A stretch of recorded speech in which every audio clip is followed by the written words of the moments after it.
Welcome to your Module 4 overview video. This is going to be a relatively short video, but I do need you to, or I am going to direct your attention to how we're going to start our model lessons. So this module that you'll see is not super reading heavy, but it is, I did put your two of your assignments in this module. So the reading that you've been doing the past few weeks are in preparation for these assignments. So this is kind of wrapping up the last little part of our differentiation strategy. So part 3, we'll move on to some different strategies in the next few weeks. But a quick review of modules 2 and 3.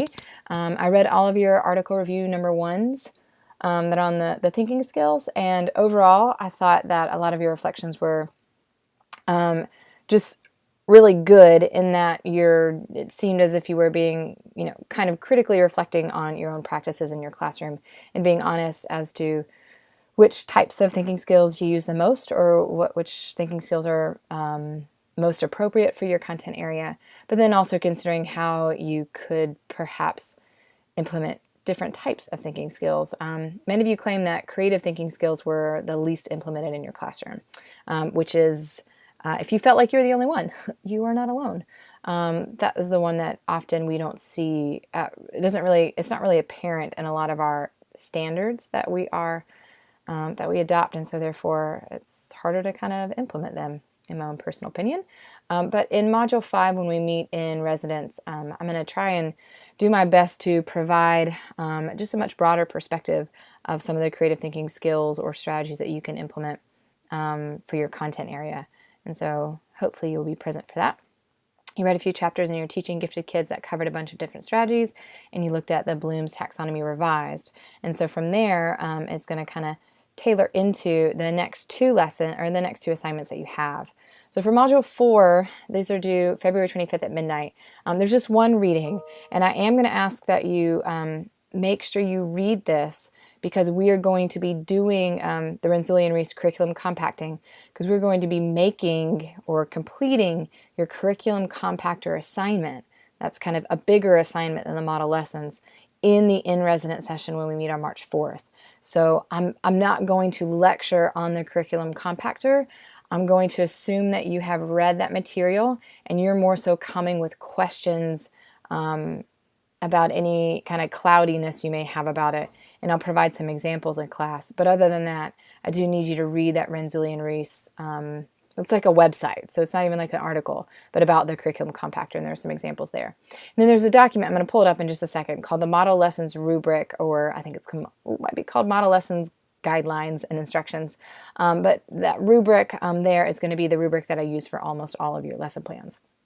Now for this week, you have Model Lesson 1 and your Model Lesson 2 to complete and turn in. And so I'm going to give you a quick review of what these are, but the first one is going to be adopting Bloom's Taxonomy for your classroom and how you would use Bloom's Taxonomy to serve your gifted students. You may serve all of your students with Bloom's Taxonomy, which is great, but I want you to kind of consider highlighting how you can adapt at least some of those higher thinking skills for some of your gifted students. And then Model Lesson 2 is about grouping. So using a strategic grouping strategy in order to best serve your gifted students, whether you're differentiating the content, the process, or the product. Oh, not have a great history week yet, almost. So on the website, you're going to see the link to the curriculum compacting here, and then this is the I did call it that, Model Lessons Rubric and Reflections document. So that document looks like this. Do make a copy of this so you have it you have it on hand. Now you'll look at all the model lessons are kind of grouped over here, and I just made a general rubric for all of them. Needs improvement, progressing, proficient, and exemplary. Now you'll notice that for exemplary, technically these model lessons are worth 10 points. In order to reach that exemplary standard, you have to implement the lesson and then write a reflection on that. Now in the past, what was required is that you basically had to implement that lesson that week, which you have likely already have your lessons already planned this week, and so you're not going to make a new lesson. So what I kind of do is I kind of pre-assess I assess your model lesson just up to 9 points, and then towards the very end of the course, in Module 9, I'll collect your reflections if you chose to implement that lesson to give you that full 10 points. And perhaps you've seen this on your grade sheet where it's delineated as like each model lesson is worth 9 points, and it says something like model lesson reflections for 4 extra points, which is kind of keeping in that total of 40-point range. I'll probably explain that a little bit more in the in-resident session if it needs clarification. But this document is the space where you are going to write your reflection about how you implemented that lesson. And so you'll see that the 4th lesson is just a lesson of choice. And I'm going to give you a bunch of different strategies that you can use. So one might be more appropriate for your content area. But this is where you'll implement your reflections. In Module 9 is when these are due, and I'll remind you, but I'll read these reflections and then assign points accordingly. So when you start to make these model lessons, consider designing these lessons with content that you are going to be giving in your classroom over the next several weeks. So that way you can get a feel for what it's like and or make some tweaks for next time, but really challenge yourself to not do something you did last week, but to do something in the future, perhaps step outside your comfort zone if that's kind of part of it.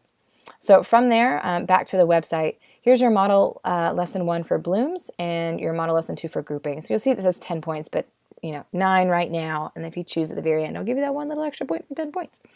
There's a template and an example. So the template, that's grouping. The template looks like this. I've got some directions here of like underline certain instructions, coloring some of the wording that you have blue for those that are directed specifically towards gifted students. And you'll see this in the example for a moment.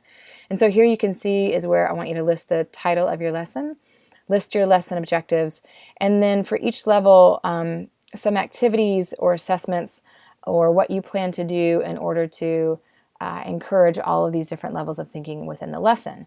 And so up top is where you're talking about your activities or assessments. The bottom, you're just kind of making a little note to yourself with the resources. Now, one thing I'm going to say here, this is, it might span to 2 pages just based on how much you want to type, but I'm only looking for like a lesson plan snapshot. I'm not looking for like 20 pages of lesson plan. So think of how you can summarize your lesson plan for me. I am not coming in here trying to tell you what you should and shouldn't do in your classroom. You are the experts of your classroom. You are the experts of your content area. I might have, specific connection or understanding of mathematical objectives, but my understanding of the objectives and content in the other areas is very much less so. So really just a snapshot. And this is what a snapshot looks like. So here's an example. This is an example of an Algebra 2 class. So you can see the warm-up activity is a lot about the knowing and understanding. And I kind of did, when I made this mock lesson plan, I just kind of made it very progressive or fairly linear. But as soon as we started doing some applying thinking strategies is when I actually started to group students based on whether or not some of the students needed to, I think this is talking about functions, if they needed to practice more of the skills, or if they were ready to go deeper into the content area. And you'll see that if you read through there. You'll notice that I underlined words that related to the level of understanding. So knowing, it's about defining and describing. Understanding, it's about summarizing. Applying can be computing or solving or demonstrating, and so on. Analyzing, we looked at diagrams and solving. Evaluating is comparing and contrasting.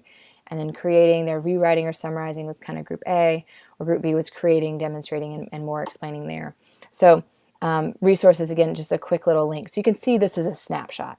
Again, the instructions are right there, but perhaps take a deep read of that for your Bloom's taxonomy lesson. Now, for your second model lesson that you'll do this week is the grouping lesson. And I've listed some, when you download this document, I've listed some additional resources here. Your Teaching Gifted Kids Chapter 8 has some things, and then here are some websites that just perhaps have some tips of grouping that might just help provide some inspiration for you. So very basic, again, snapshot, the title of your lesson, your standards or objectives. And I would much prefer here not just like a 3-word objective, like go ahead and copy and paste the objectives or standards that you're working with. A brief overview or narrative of the lesson just to kind of help me orient what you're doing. So try to write it so that I can understand it. Perhaps a math teacher can understand it. And then a grouping strategy. And so the grouping strategy here, I want you to start to think about how you plan to group the students. And you've learned already, we've covered some of the ways you can differentiate. And so you could perhaps group students by their readiness or ability, by their interest, or by their learner profile. And then I've also asked, do you plan to group all gifted students together into one group or into small groups? Just kind of giving me some context there.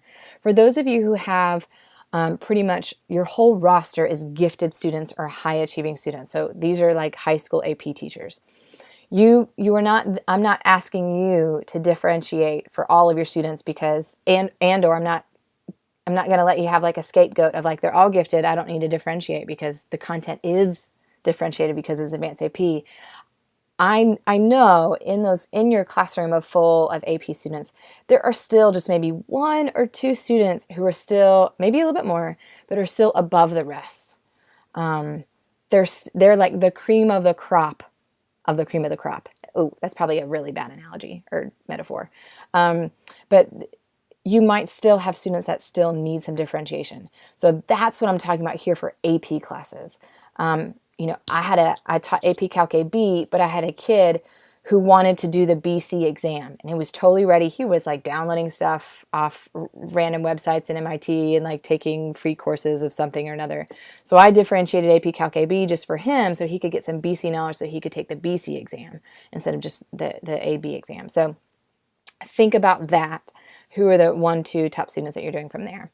Then from this lesson, just in general, the phases or stages of your lesson, like in general, it could be like warm up, lecture, content, activity, practice, whatever that structure is for your lesson.